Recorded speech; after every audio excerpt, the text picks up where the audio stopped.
Zul, begini.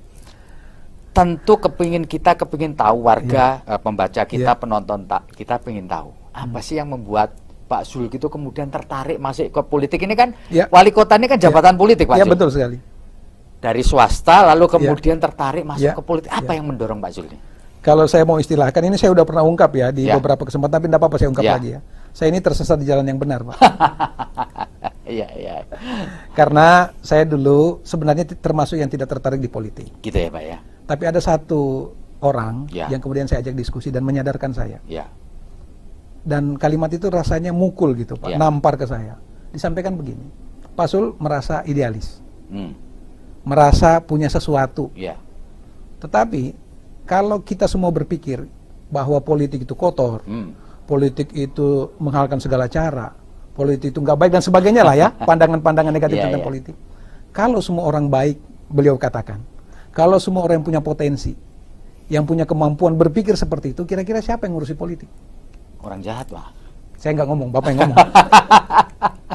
Saya sadar, Pak, ditampar. Kalau mau membenahi, kalau mau memperbaiki, masuk ke dalam. Kalau kita hanya teriak dari luar, saya dikasih ilustrasi begini, Pak.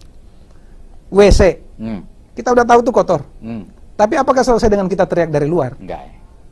Harus ada yang berani masuk, membersihkan dengan resiko keciprat kotorannya. Benar nggak, Pak? Ya, betul. Nah, kalau saya akhirnya dengan begitu kan bisa kita prepare. Sebelum masuk kita pakai kaos tangan, kita pakai alat untuk kemudian melindungi diri kita.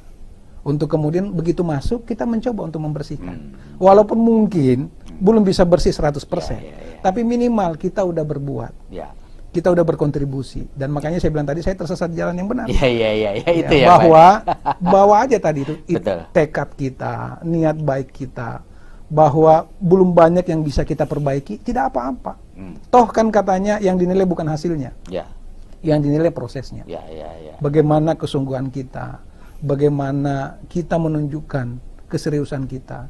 Dan satu, Pak, mungkin nanti satu saat ya, kalau ini yang agak sedikit menghibur saya dari sekian kegalauan atau mungkin berbagai dinamika yang dihadapi. Saya mungkin nanti kalau ditanya di akhirat apa yang sudah dibuat, saya mungkin cuma berani menjawab satu. Apa itu, Pak? Saya sudah mengerahkan seluruh waktu saya. Itu ya.